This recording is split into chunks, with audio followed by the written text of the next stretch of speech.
Ya, Bapak Ibu yang saya hormati, tentunya sebelum kita akan membahas isu kritikal yang tadi disampaikan oleh Pak Moderator, ada kurang lebih 4 pertanyaan. Saya ingin menyampaikan latar belakang dulu, filosofi. Sebetulnya apa sih yang melatar belakangi adanya kebijakan penyederhanaan organisasi sehingga perlu dilakukan penyederhanaan birokrasi sehingga perlu dilakukan penyetaraan jabatan administrasi ke jabatan fungsional.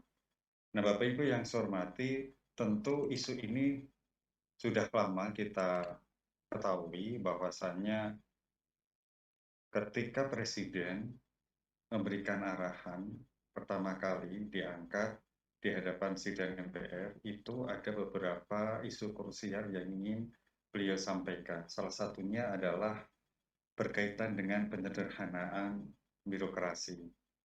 Pada saat itu, secara tegas beliau menginginkan bahwasanya dalam suatu unit kerja itu hanya ada 2 layer atau 2 level. Tidak ada lagi jabatan-jabatan yang ada dalam suatu organisasi di instansi pemerintah itu levelnya sampai 4 atau 5. Alasannya tentu adalah dengan banyaknya level itu akan bisa menghambat pelayanan kepada masyarakat sehingga perlu dilakukan penyederhanaan birokrasi. Dan ini sebetulnya sudah direncanakan jauh hari, namun karena memang begitu arahan Presiden itu disampaikan, sebagian besar dari instansi itu sudah langsung menindaklanjutinya. Kalau kita lihat data yang ada sampai saat ini, hanya beberapa instansi di daerah yang mungkin belum melakukan penyederhanaan birokrasi ini. Tapi di instansi pusat, sebagian besar sudah melakukan.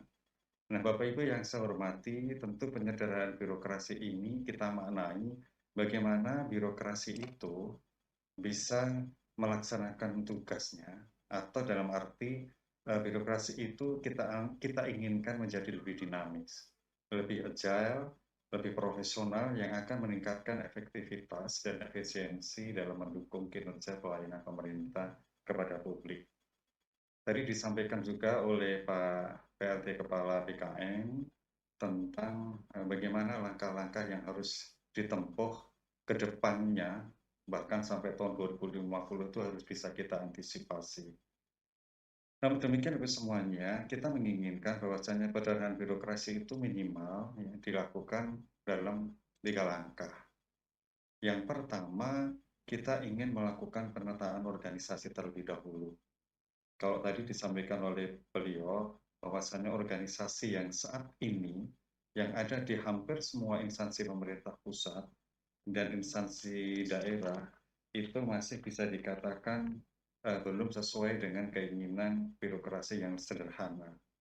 Jalur komandonya masih panjang, biasanya itu dilakukan dalam posisi bottom up, ada perintah dari atasan kepada bawahan, kemudian kemungkinan atau kesempatan bawahan untuk berkomunikasi dengan bawahan juga dengan atasan juga tidak terlalu banyak, sehingga lebih cenderung kepada adanya komando yang ada dari atasan kepada bawahan.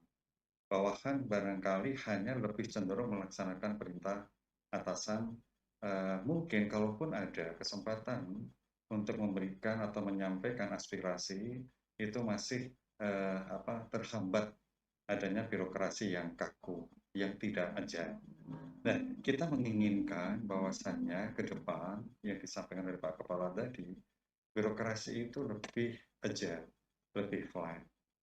Jadi kita menghilangkan, bukan menghilangkan, mohon maaf, mengurangi adanya perintah komando yang satu atas satu asal dari atas ke bawah dengan melibatkan suatu kerjasama tim di mana dalam suatu pelaksanaan tugas di suatu unit organisasi itu lebih dilaksanakan dalam bentuk tim atau istilahnya sekarang itu kelompok kerja. Maka ini bisa dilakukan ketika kita memangkas birokrasi-birokrasi yang ada dengan melakukan penataan organisasi dan menghilangkan beberapa eselon-eselon yang mungkin memang bisa harus dihilangkan. Kita memahami bahwasannya tidak mungkin semuanya itu hanya ada 2 layer, kecuali memang untuk jabatan-jabatan yang sifatnya itu lebih ke supporting unit ada yang perlu kita pertahankan dalam rangka efektivitas untuk mensupport unit-unit yang lebih teknis sesuai dengan bisnis organisasi masing-masing. Bapak Ibu yang saya hormati, penataan SOTK itu tentunya berbasis kepada jabatan fungsional.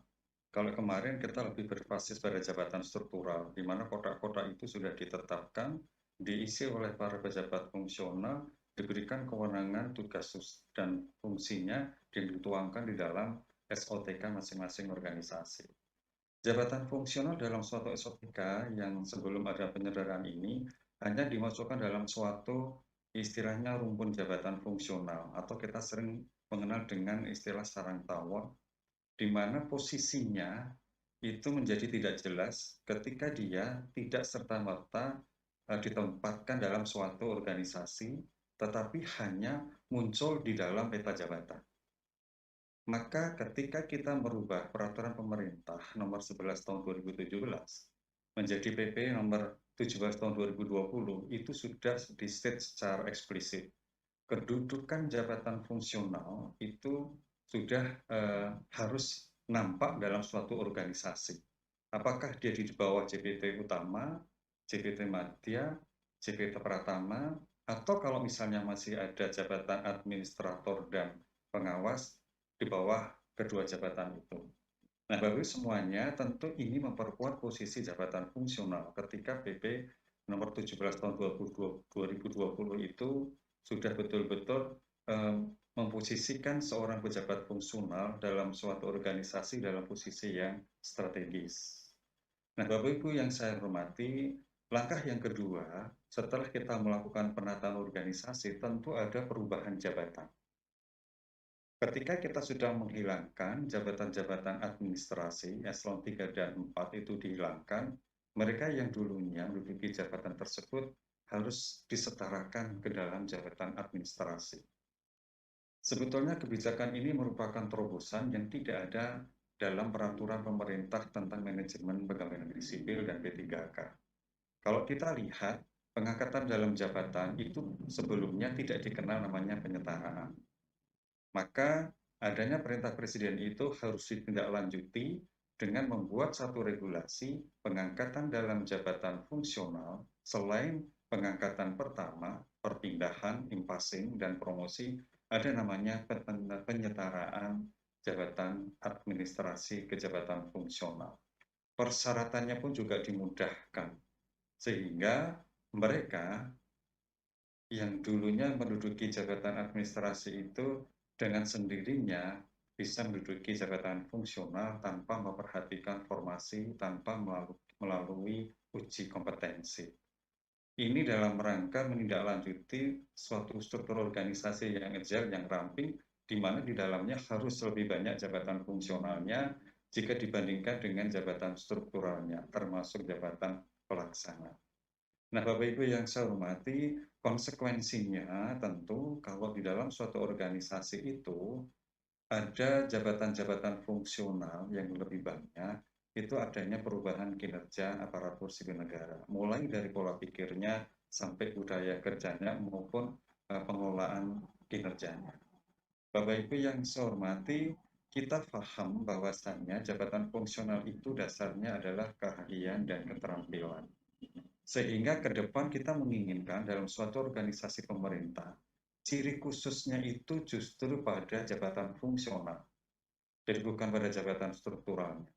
Kalau kita melihat dalam suatu struktur organisasi rumah sakit, ya ciri khususnya itu adalah kita mindset pertama itu mesti ada dokter, mesti ada perawat, bidan, dan sebagainya.